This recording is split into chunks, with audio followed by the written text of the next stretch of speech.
Bismillahirrahmanirrahim. Assalamualaikum warahmatullahi wabarakatuh. Perkenalkan, nama saya Fariz Abdullah dengan NIM 20201-2009. Untuk kali ini saya akan memaparkan tugas dari mata kuliah epidemiologi tentang ukuran epidemiologi. Langsung saja.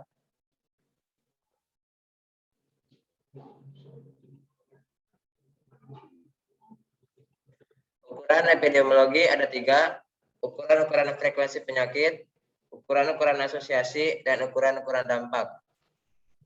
1. Ukuran-ukuran frekuensi penyakit mengukur kejadian penyakit, cacat, ataupun kematian pada populasi. Merupakan dasar dari epidemiologi deskriptif. Frekuensi kejadian yang diamati diukur dengan menggunakan prevalence dan incidence. Incidence merupakan menggambarkan jumlah kasus yang terjadi dalam satu periode tertentu. Sedangkan prevalence adalah menggambarkan jumlah kasus yang ada pada satu saat tertentu.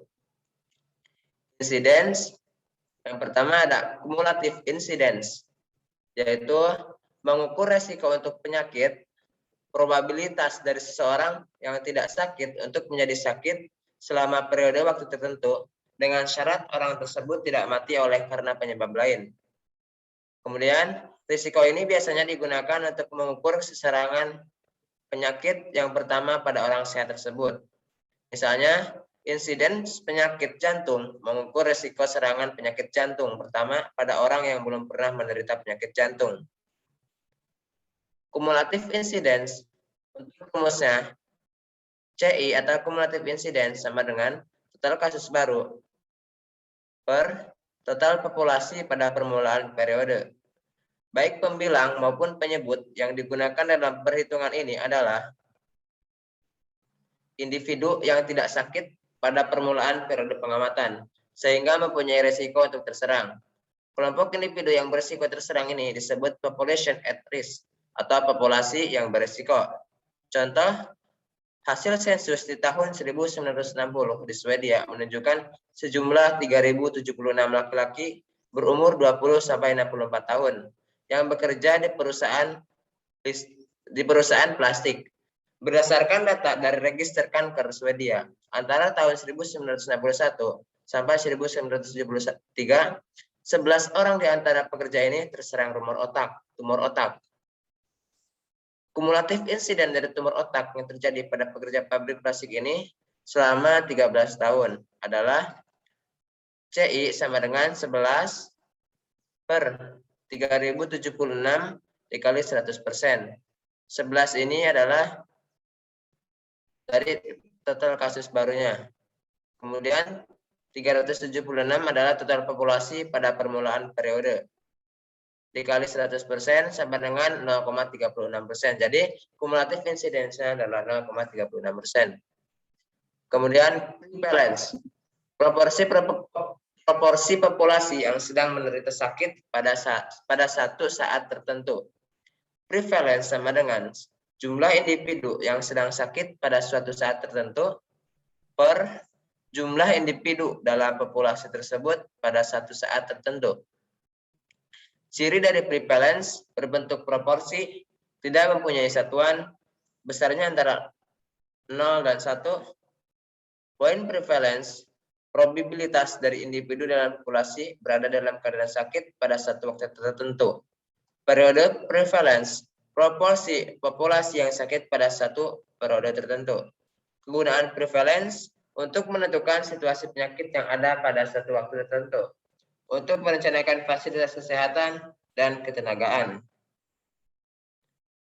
Kemudian, untuk mengukur frekuensi kejadian penyakit pada suatu populasi, digunakan salah satu dari 3 bentuk pecahan, yaitu yang pertama ada proporsi, yang kedua adalah rasio, dan yang ketiga ada rate.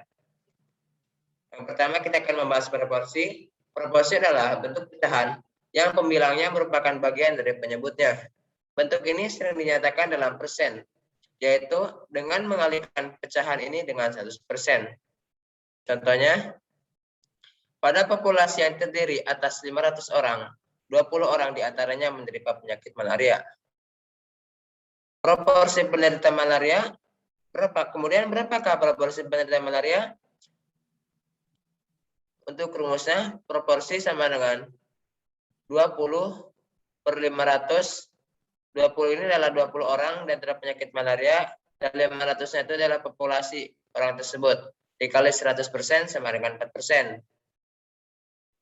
Ciri dari proporsi yaitu tidak mempunyai satuan atau dimensi, karena satuan dari pembilang dan penyebutnya sama, sehingga saling meniadakan. Nilainya antara 0 dan 1. Kemudian rasio. Rasio adalah pecahan yang pembilangnya bukan merupakan bagian dari penyebutnya. Ini yang membedakan proporsi. Rasio menyatakan hubungan antara pembilang dan penyebut yang berbeda satu dengan yang lain. Jenis rasio ada 2. Yang pertama, rasio yang mempunyai satuan, misalnya jumlah dokter per 100.000 penduduk. Jumlah kematian bayi selama setahun per 1.000 kelahiran hidup.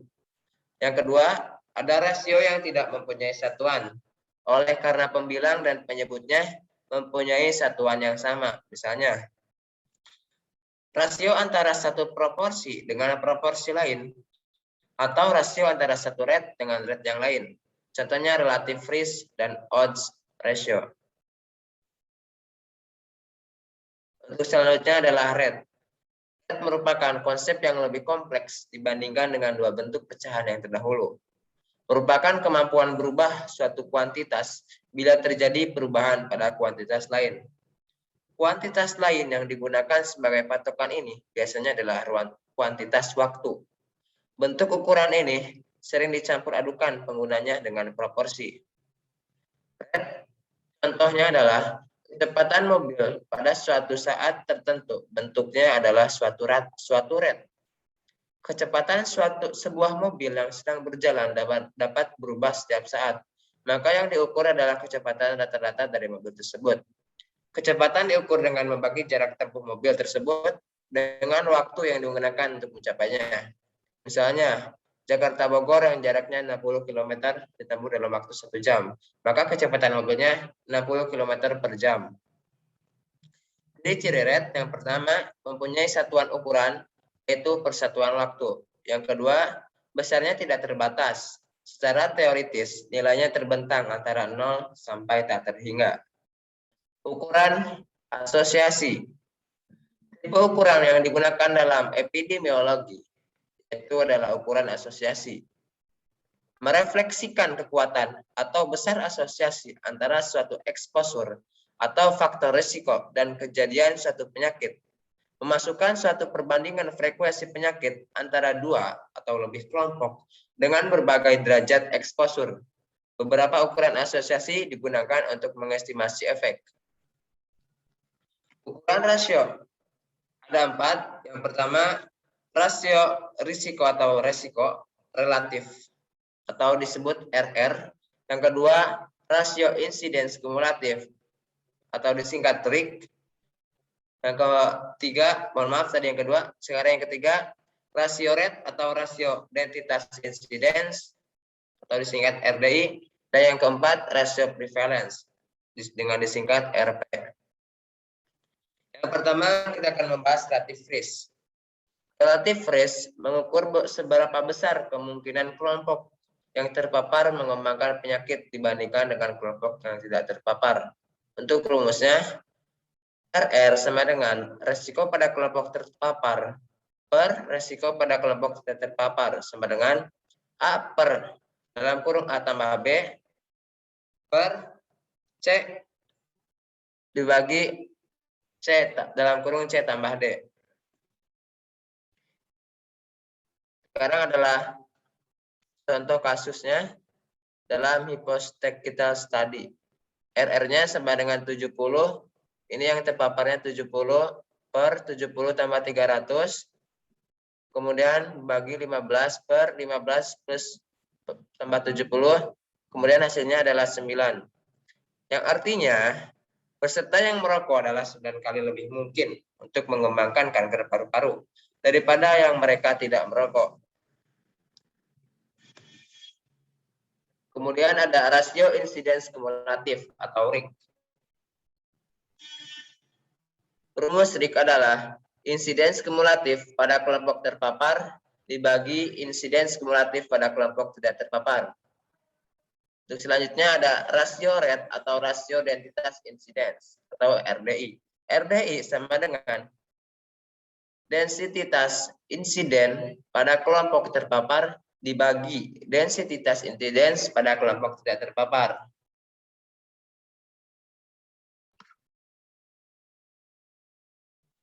Contohnya RDI sama dengan, kita bisa lihat dari gambar ini, perokok tingkat insiden stroke per 1.000 orang 49/6 dibagi 17,7 sama yang tidak pernah merokok, sama, maka hasilnya 2,8. Kemudian ada rasio prevalence atau RP. RDI prevalence pada kelompok terpapar per prevalence pada kelompok tidak terpapar. Kemudian ada rasio odds atau odds ratio atau bisa disingkat OR. Nama lainnya adalah odds relatif, rasio cross, produk rasio 2 odds yang digunakan dalam studi kasus kontrol untuk mengestimasi rasio rate atau rasio resiko. Odds untuk satu kelompok dibagi dengan odds untuk kelompok yang lain, mempunyai interpretasi yang sama seperti resiko relatif. Ini adalah contoh kasusnya. Odds ratio sama dengan pemajuan untuk kasus per odds pemajaan untuk kontrol. Maka rumusnya OR A per C per B per D sama dengan, untuk lebih mudahnya, maka A kali D per B kali C sama dengan A-nya itu adalah 650 dikali D. D-nya adalah 350 per 950 adalah B, untuk C-nya 50. Kemudian ini dikali ini dibagi ini, maka hasilnya 4,8. Yang artinya, perokok mempunyai resiko menjadi kasus 4,8 kali dari yang bukan perokok. Interpretasinya, odds odds perokok menjadi kasus 4,8 kali lebih besar dari odds bukan merokok. Sekian pemaparan dari saya, kurang lebihnya mohon maaf. Wassalamualaikum warahmatullahi wabarakatuh.